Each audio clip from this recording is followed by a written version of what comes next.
know if you don't say this is true, you're lying. Everybody has faked it because you just want it to be done. Sometimes you just want the pounding to stop. So you just say, okay, I'm good too. And then you go find your vibrator in the bathroom and you handle it yourself. Exactly. Today on the Sex with Emily podcast, you're about to hear something very special. I spoke with Academy Award winner Halle Berry live at the Eudemonia Summit in West Palm Beach, which is really just a bunch of visionaries getting together to chart the future of human potential and longevity. This podcast is a recording of a live conversation we had about love, desire, aging, and why great sex has nothing to do with performance and everything to do with feeling safe, honest, and alive in your body. Also, huge congrats to Halle Berry, who just got engaged to her long-term boyfriend, Van Hunt. And funny enough, he was actually in the audience. And so we hear him pipe in a few times and we talked to him during the recording. This episode is for anyone who thinks, passion fades. Is it too late? Is something wrong with them? Because great sex isn't about being younger. It's about being more you. And a quick note, if you want to stay up to date on new articles, podcast tips, and more, you got to check out my newsletter because I've been told I give really good newsletters. Shop my favorite expert-approved products at shop.sexwithemily.com and follow me everywhere on social media at Sex with Emily. And remember, share this episode with someone you think might benefit from it. And don't forget, you can watch this full episode on YouTube. All right, everyone, enjoy this episode.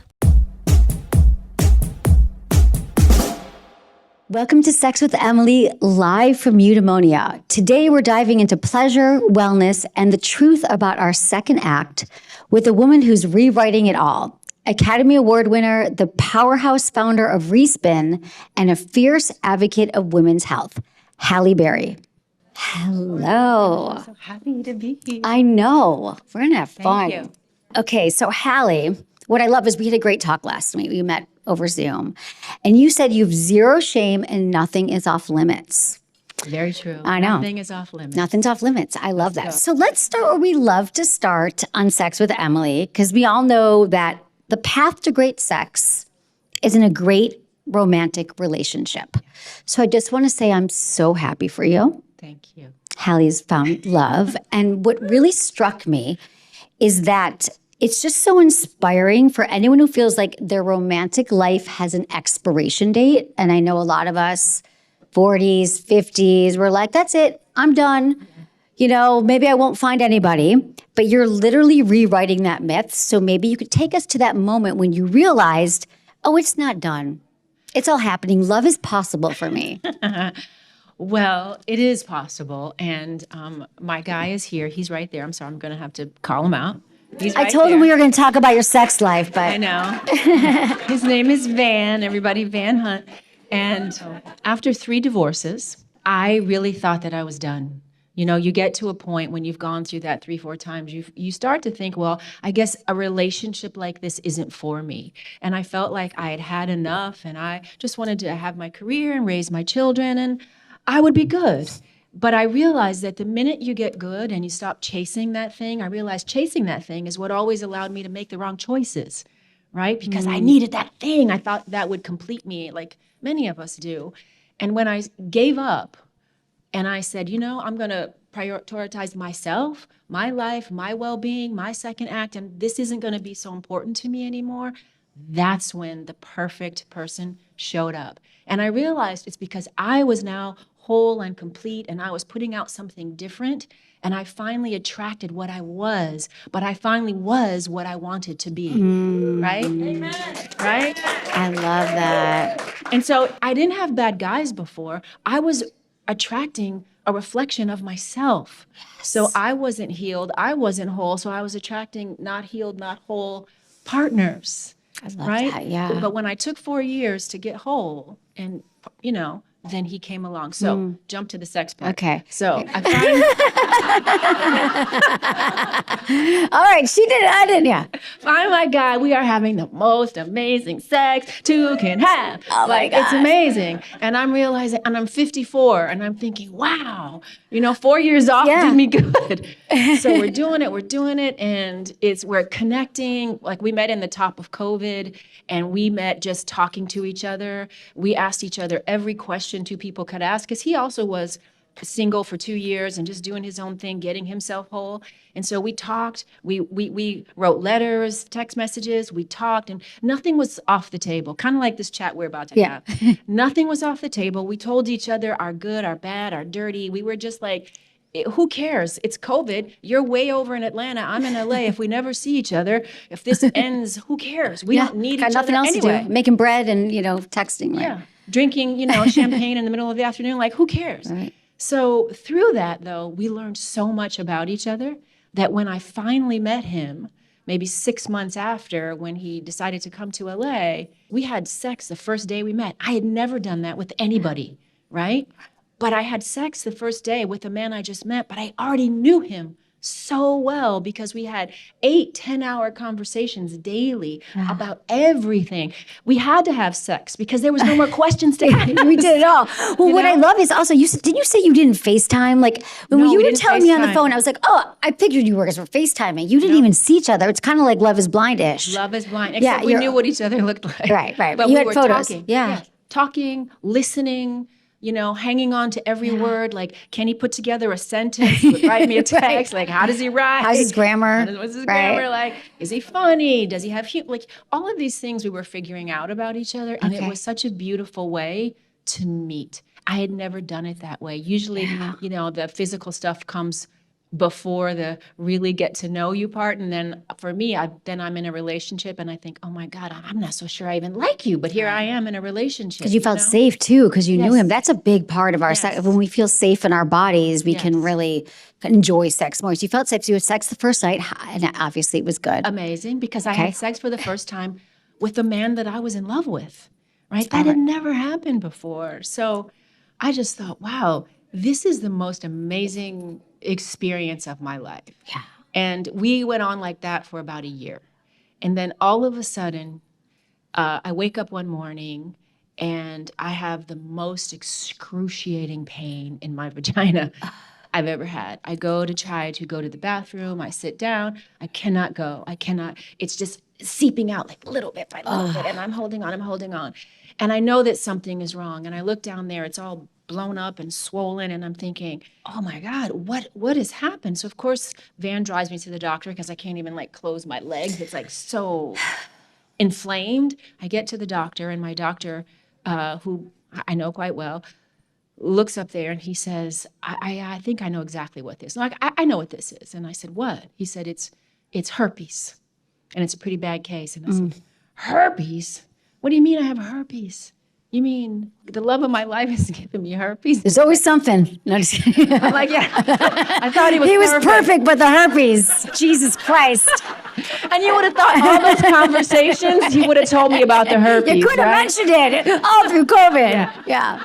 And not that herpes would be a deal breaker. Right. No, right. Herpes is not a death sentence. No, it's just you need to know about that.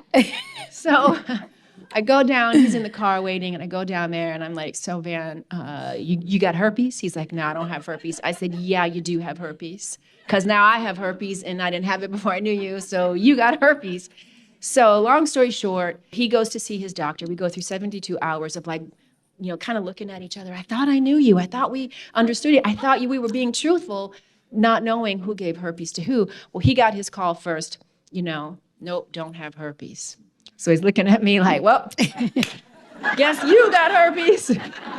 And in that moment, I'm like, you're like, oh my God. I've been called a lot of things and people have said a lot of things. And I just didn't know. Yeah, right? sometimes we don't know. There's no symptoms, right? I know these things. So I thought, oh my God, I've given him herpes. Like, this is terrible. And then about an hour later, I get the call, I don't have herpes either. And this was my aha moment that set me on this journey of Respin and realizing that I was in perimenopause and that dry vagina was the culprit of all of this, and that over 15% of women suffer from dry everything, eyes, mouth, and vagina, and that this is what this was. And I also knew that my doctor should have known this, but he didn't. And there's no blaming him, let me be clear. They only can do better when they know better. And doctors don't study our bodies. Only 13% of doctors in our country know anything about the menopausal body and the myriad of symptoms that we suffer from. So Yeah. no shade to him. He didn't What a know, scare, right? yeah. He thought that was what that looked like, that he had diagnosed in other people, right? Yeah. And so that got me on my That path. got you past, yeah. Wow, Yeah. what a journey to get there too. But still, I love the work you're doing. And what struck me is that you have been called one of the most beautiful women in the world. Still are beautiful women in the world, not just called, but is. And yet you've chosen this mission for a time of life where women feel like less beautiful. Right. And that's why I'm speaking out, because this is a time of our life where we are, I take the words of Michael Hunter, this man I follow on Instagram, we are spiraling up at this time of our life, Yes. right? We are turning into the best versions of ourselves. And if we understand how to take care of our new bodies, I call them our turbo bodies, if we learn how to take care of them, we really can live our best lives possible. Yeah. And we can have the best sex life possible again. And thanks, Yes. you should all know our sex life is back on and popping. I love it. We got that together because I found out it was possible. Yeah. It didn't have to be the end now that I found my perfect partner, but we could actually work on it together. Yeah. I think men are a big part of helping us have wonderful sex lives in our second act. We can't be afraid as ladies to talk to them about it. We have to take the shame out of it, the stigma out of it.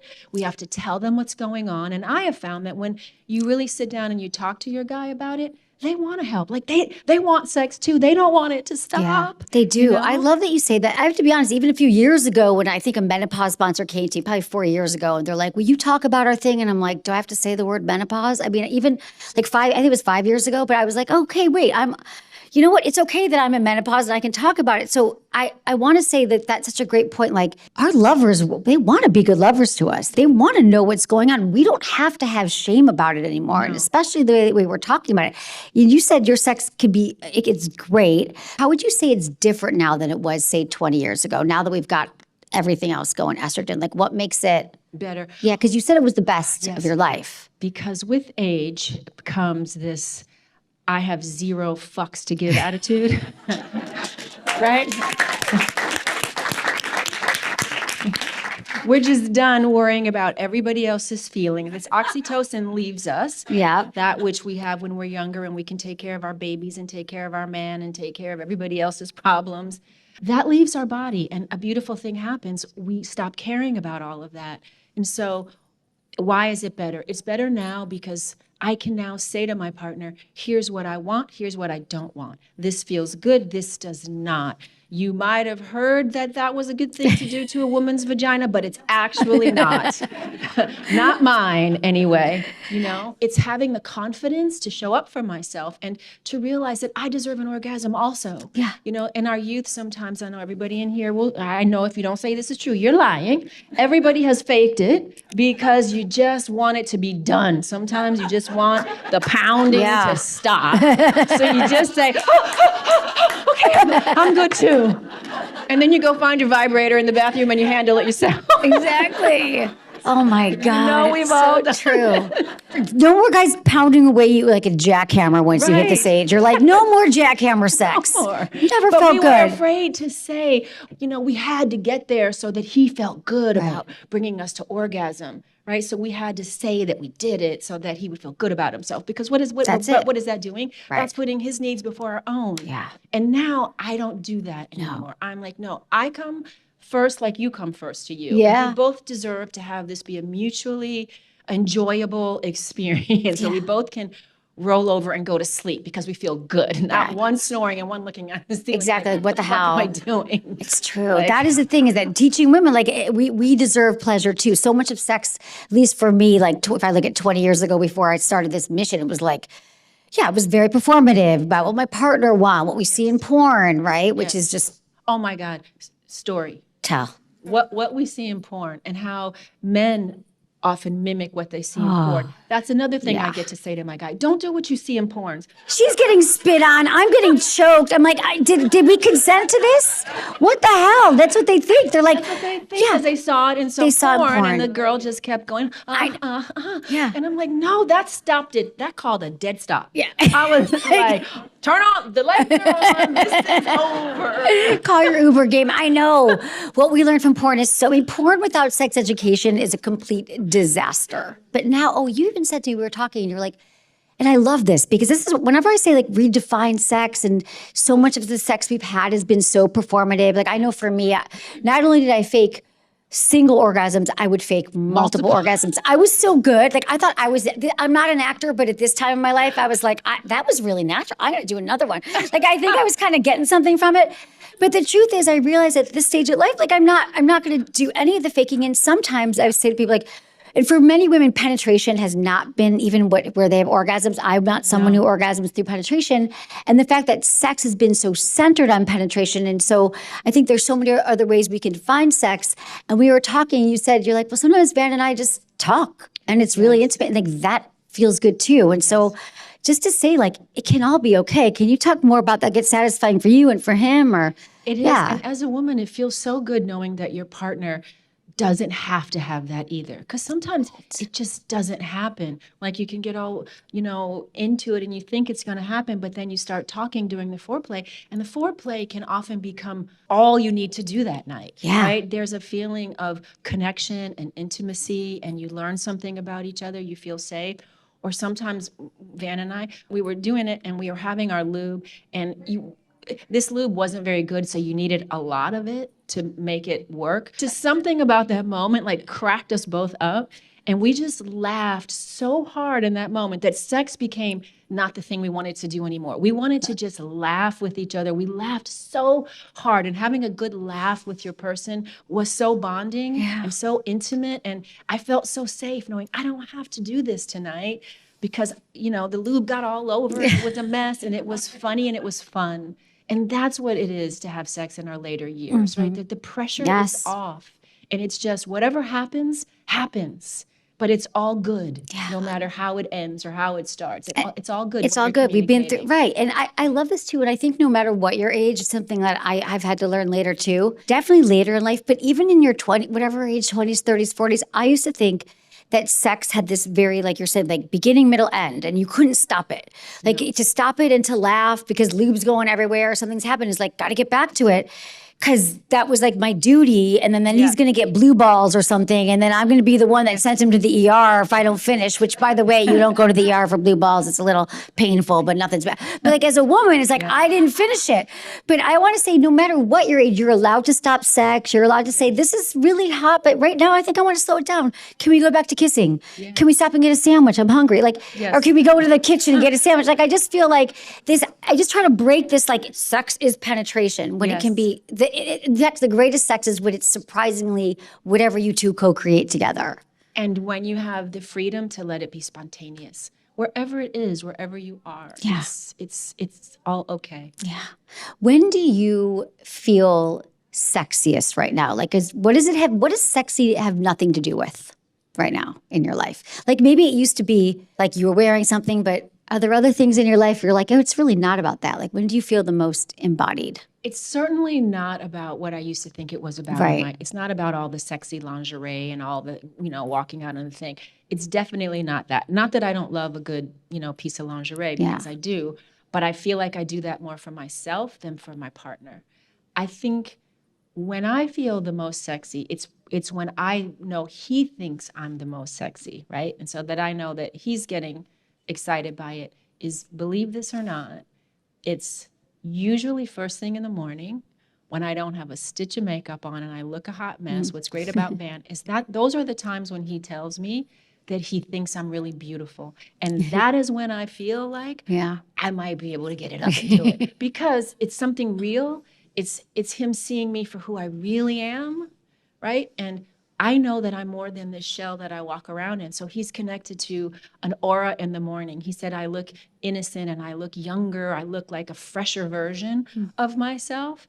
And I don't think I look like my best self, right? But he sees that in me. And so that makes me feel very good about who I am as a person, because I know it's not about the shell. It's about something else that's radiating that he sees, right? And so that's when I feel I love like that. You could get it. That's you so could get it right now. Right. No, but seriously, like that's so, I mean, I don't know. Like, I'm just thinking if you're in a relationship, like how good would it feel if your partner said that to you in the morning? I mean, because they might be thinking it, but they might not think to say it. So I just say think, it. Say it to your partner, whoever you're dating. Like, because I mean, I think that when you're dating someone, I think also for a while you're in love, I often look at my partners, I'm like, just because of their heart and who they are, you're not really looking at their physical space anymore. So I just think the more that we hear these messages, and yes, we can tell ourselves I'm beautiful all day long, but it's also nice, when our partner sees us more than like date night, I got all dressed up. Yes. Yeah. And even when I think I'm looking really good is not the times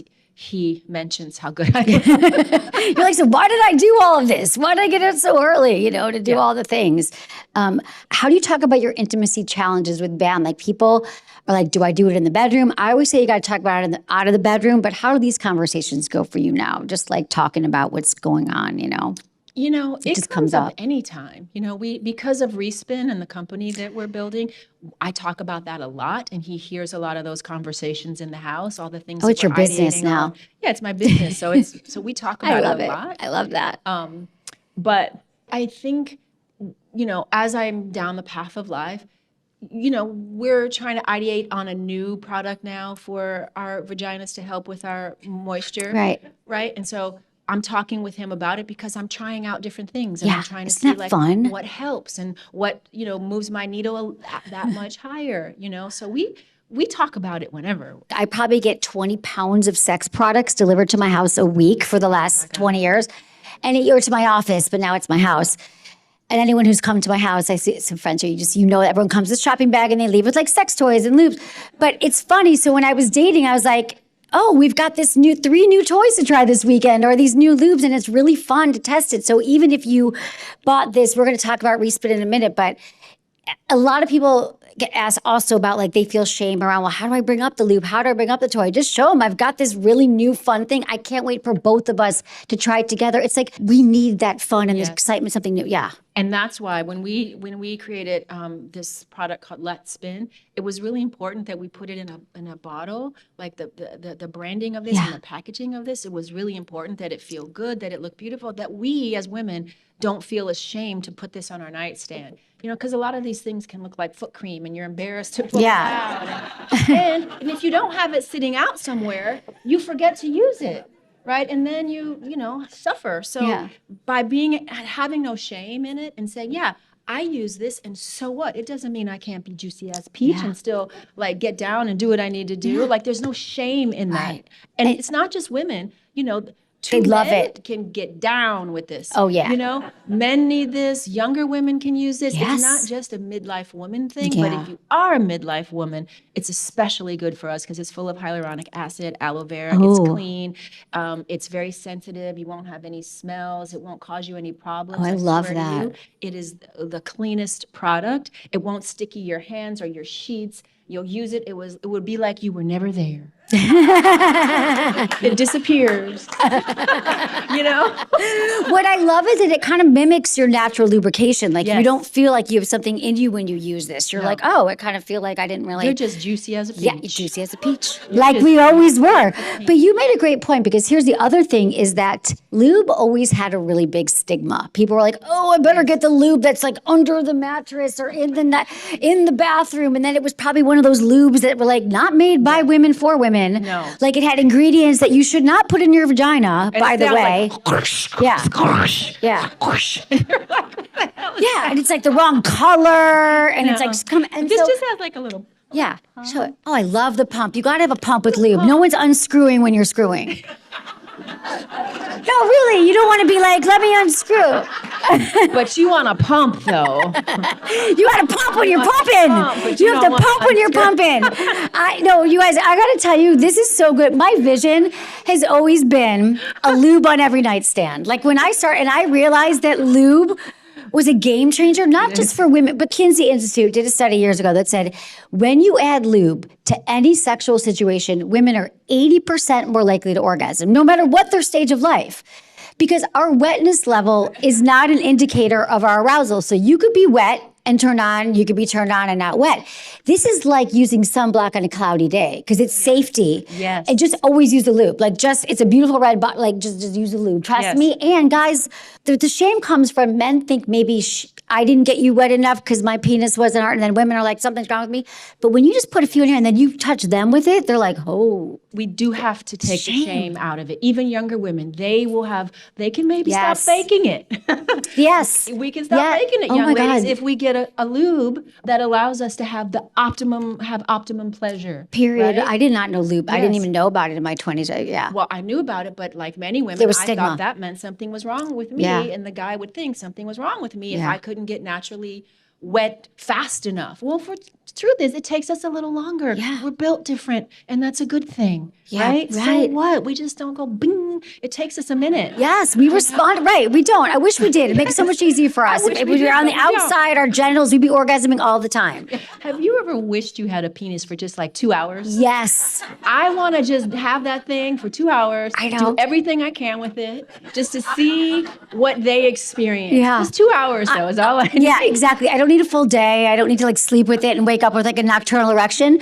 But during the day, I would love because I get all these penis toys sent to my house. So I was like, what does a fleshlight feel like? Does it really feel like sex? Like I want to try all the toys. But yeah, it would be really fun to know what it's like to just Yes. know that 99.9% of the time I'm going to have an orgasm. Yes. Could you exactly. imagine that? I Yes. think it's 100%, but like, and there's always a guy's like, I don't. I'm like, fine. But Well- most of the time, they're going to have orgasm. And I wonder if it feels different. Yeah, I Does want to it know feel like too. what we feel, or do they have a different sensation? I'm sure it's a different sensation. It's harder to get, so it must be better. Yeah, yeah. Well, that's exactly why, because we work so hard for it, and our refractory period, meaning the time it takes to go from an orgasm to the next, is a lot quicker for women. So we actually, all women can have multiple Yes, orgasms. yes. We just learn to train ourselves. Do you have that? I do. Well, great question. So I had to learn. I didn't just have one. Like I wasn't one of those girls like, oh, I had 3 orgasms during penetration. Most of what I've learned about my body was on my own. So solo sex masturbation, using sex toys,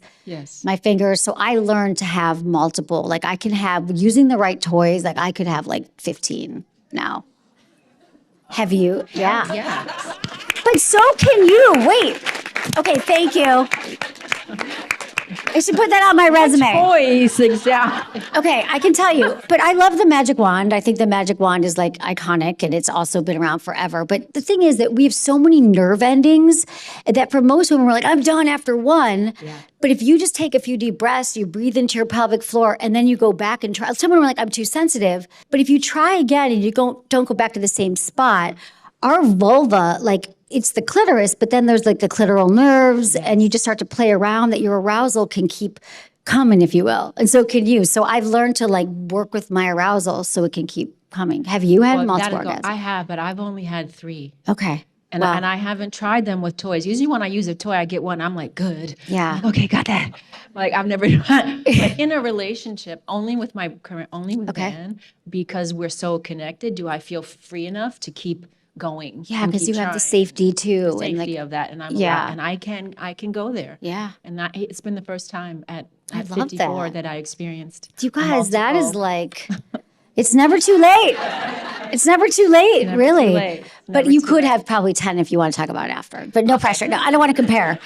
We've never studied women's sexual health, guys. Like there was no not even sexual health, because sex was so taboo for so long. So we certainly weren't studying women's orgasms, let alone women's bodies and menopause and perimenopause. So a lot of what we learn about sex is just not true. And So we only learned, at least I remember Yeah. growing up, we only learned about sex so far as it was to make babies. Because as women, we were just supposed to procreate. We didn't learn about it from a pleasure point of view. It was just, how do you make babies? yeah. And do what you're built to do. And like, that was it. It was never sold to me like it was supposed to be for my pleasure. It was just to procreate and satisfy the man. Yeah. It was never like I was supposed to get something out Yeah, of exactly that. I mean, same. Anyone else have great sex ed here? I mean, mostly it's fear-based. Yes. Don't get pregnant, don't get an STI, or maybe just don't have sex. But Yes. there's never pleasure or consent or anything about female pleasure. Ours was just, this is what you do to make a baby, and that's Yeah. it. And don't do it before you want to make a baby. Right. Right? And that's what you're left with. And then you're fumbling. That's why we're all fumbling. It's a different time now, fumbling through our 20s, like trying to figure it out. Like, I don't even think it's changed. Yes. I mean, a lot of sex ed hasn't changed that much. But women's health, though, right now. So let's just talk about like, women navigating menopause and what you're doing now, because like you're focusing your company Respin on this huge gap Yes. in healthcare and training in menopause for women. You've got education, so tell me about there this is a huge community, gap. because it's a community. Yeah, it's a community. And the reason I knew we needed to do this, besides getting misdiagnosed with herpes for my vaginal dryness, I also got misdiagnosed having Sjogren's disease. I went to see my doctor because my mouth is dry. And usually if you have dry vagina, you have all the orifices are dry, right? So I got misdiagnosed with Sjogren's disease. My doctor almost put me on a lifetime of steroids. Thank God cooler heads prevailed. And I thought, no, I'm going to search this up. I don't think I have Sjogren's. And then another doctor couldn't even say the word menopause when my eyes were drying up, my glands were drying up, and he couldn't even say. I had to say to him, this is menopause, right, doctor? And he was like, yes. I couldn't say it to you. Women don't want to hear they're in menopause. So these are all the things that made me realize, how can I use my voice and my platform and all the things that I have access to amplify this so that women don't feel afraid or ashamed, and doctors log on and go back and take it upon themselves to get retooled, right? Because we deserve to be treated. We deserve to have healthcare practitioners that understand us. So at Respin, that's kind of what we're building over there. We have rockstar doctors. Dr. Sarah De La Torre right now is our clinical lead. So we have rockstar doctors who are experts in the menopausal body. We have scientists over there. Elizabeth Knight is our head of science. So our Respin members are getting cutting edge science on all the new therapies that are coming out and all of the studies. Not nearly enough studies are happening. So we have a whole advocacy part of Respin where we empower each other women to I go to Washington. I'm about to go back and I'm going to do my best to try to get like a $265 million grant just for women in menopause to have our bodies studied, because the NIH doesn't give any money to menopause. You don't understand.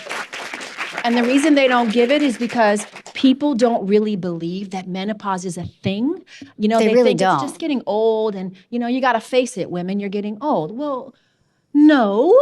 Yeah, we're getting old, but we are living longer than men, but in poor health. So there's a gap there. How can we get old and live longer, but also be our best selves? So that's what the money is for. We have now our clinic is open, so we can do telemedicine. So I know so many women have a hard time getting, if you want to be on HRT, now that the FDA lift the black box warning, it's like, do you guys know about that? There was like a black box, now they finally they, remove it's the worst labels. study that ever happened to women's health 20 years ago when the study came out and scared generations of women off hormones. We now know the FDA has said it's okay to take it. So if you want hormones, we have a clinic, we can get you on that. And also, we pride ourselves in saying we meet every woman where she is, because hormones aren't going to be right for every woman, right? It's a very personal choice you have to make. And if you don't want to be on hormones, that's good too. But then we have a holistic approach. We have coaches. We help you with diet and exercise, your whole 360 view, because I've been on hormones now for 4 years, and it's not the end all be all. I still needed to change my diet, change the way I working out heavy. My body completely changed. I had to learn how to feed this new version of myself. We help you with that at Respin. And we have a beautiful community of like-minded women who have conversations just like we're having, the real deal. Here's what's going on, no holds barred. And you just feel like you have a community there that's understanding you. And after you relate with women, like we had a dinner last night, you hear other women tell their stories, you just feel better because shit, I am not alone. Right? We do have to band together to destigmatize this and change culture for ourselves so that it can be a time of life we look forward to. We're not fearing, but we can say, hey, yes, I've earned the right. I'm my best version of my best self right now. Everybody needs to, get on board with this. Exactly. Let's celebrate it too. I love that last night all these women just came up. They were telling their stories. At first I'm like, who's coming? People were lining up. Here's what happened to me. And so it was really powerful. This is what we must do. This is part of how we change culture, because we know that when you're 16, you get a sweet 16 party, you get a bar mitzvah or a bat mitzvah, you get a baby shower, a wedding shower, a bachelorette party, all these things, right? We celebrate these milestones, right? What if, this is one way to change culture, when a woman is in menopause, her family has to come together and throw her a siesta. right? Yeah. A siesta. And it's not some little party. It's on par with a bar mitzvah or, a baby shower. Like you go all out Yeah. and you let the woman in your life know how valued she is and how important this phase of her life is and that she's just got an opportunity to start a new act. Yeah. It's not over. It's a new beginning. And I think that should start with a beautiful siesta given by your family. I think so too. And yours, your friends. Or your friends. You said yours is in March. Yeah, I will be. Well, Halle's gonna in the menopause, March 21st. March Now, 21st. If nothing happens before then, that's when you have a God. year. Well, you have a year. You guys, menopause is a year without your period. Yeah. And I don't know if anyone's had this. I'm like, oh, thank God I've gone 6 months, and then you get your period. You're like, Damn. oh shit, you just It go shows back up. to zero. But you're feeling pretty good about March right now. I'm feeling good because Okay. this will be my second stop-start. So I'm thinking this is it. And Yeah. I'm not being shy about it. I've never had a birthday party, so I'm not being shy. I'm like, okay, everybody, I'm gonna need a siesta. I don't know you people. Start Really? thinking We're about coming. it. You have never had, you don't have birthday parties? No. Why? You just don't. I've just never had one. I didn't grow up having birthday parties, and it's not that it's about aging, and I don't want to talk about my age. It's just I've never felt like I take no credit in the day that I was born. So it really doesn't mean much to me to celebrate that day. I care about Mother's Day because I work hard at being a mother. I will care about a siesta because I've worked hard to get here. I can't wait for that siesta. We're going to have all together. I'm feeling good about myself. Yeah. So, and it's been a lifelong of, my journey to get here. So I'm going to need that siesta. Okay, got it. We're all going to do it. Man, I'm going to need that siesta. Okay, a few more questions. Here is, okay, what's the biggest myth about sex or aging you wish we would drop? Well, I'll go with aging first, only because I think the biggest myth is that our beauty is predicated on our physical self.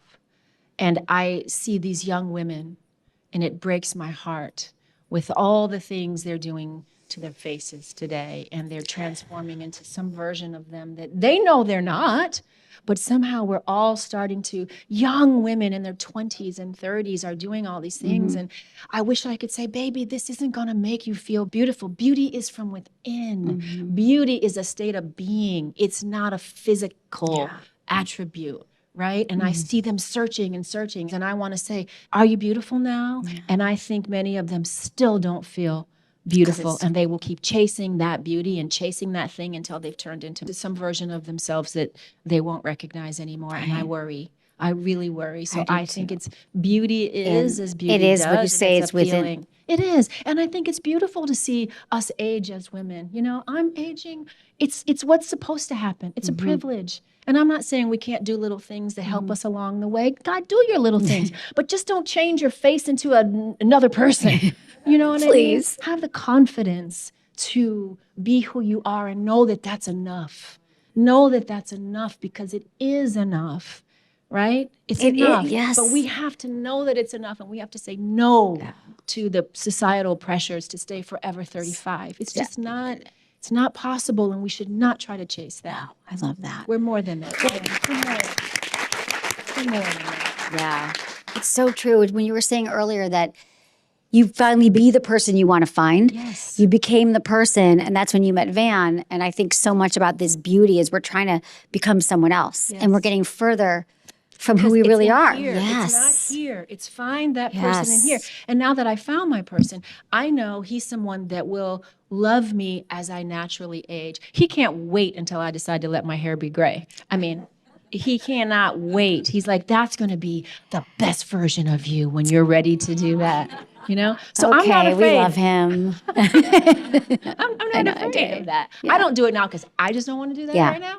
But he is like, you're going to be so good when you do that. I love this. Okay, describe each decade of your sex life with just a couple of words, just whatever comes to mind. Oh. Ready? Your teens, Non-existent. I was a late doer. 20s, Reckless, 30s, experimental, a lot of self-discovery in my 30s. 40s, Wild. I was getting closer to my best self, so feeling free and wild in my 40s. 50s. Well, that's where I am. love It's the We the covered it. freest It's stage. pretty good. Yeah, it's pretty good. She's It's doing free. well. We didn't talk about Joylux. I don't think everyone knows what it is. Yes, it's Joylux. We teamed up with Respin with a company called Joylux, and the reason I chose them when I had this issue with my, with our sex life, one of the first products I tried was this V-Fit by Joylux. It's a red life vaginal device that helps build collagen and make you moist inside there. And I tried that, and it actually worked. And I was like, wow. Here's a product that actually does what Plumps, like says you it use does. like red light on your face. Yes, like you the use same it. thing down Same there. thing. Right? Yeah. So I reached out to them and said, this is amazing. How can I be a part of this? Like when I find something I really like, then I want to like get into it. And so that was the beautiful start of a partnership. And when I said that helped me, we thought about, I'm like, what else can you guys help me do? I would really love a good lube because I've been using the ones, as you now know, that haven't been so good for us.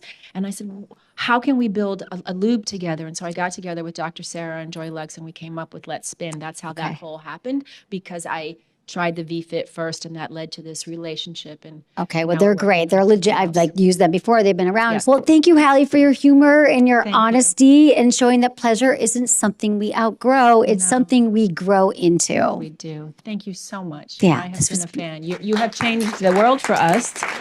Really, you have. You made it okay to talk about that. And I know when you started 20 years ago, it was very, very, very taboo. So thank you for your courage and using your voice and your platform to free us all. Thank you. Thank you. That's it for today's episode. Thank you so much for listening to Sex with Emily. And if you love the show, please like, subscribe, and leave a review wherever you get your podcasts. And hey, share this with a friend or a partner. It might just spark something. It usually does. You can find me on Instagram, TikTok, YouTube, Facebook, and X. It's all at Sex with Emily. Oh, and I've been told I give really good email. So sign up at sexwithemily.com for free guides and articles and more ways to prioritize your pleasure.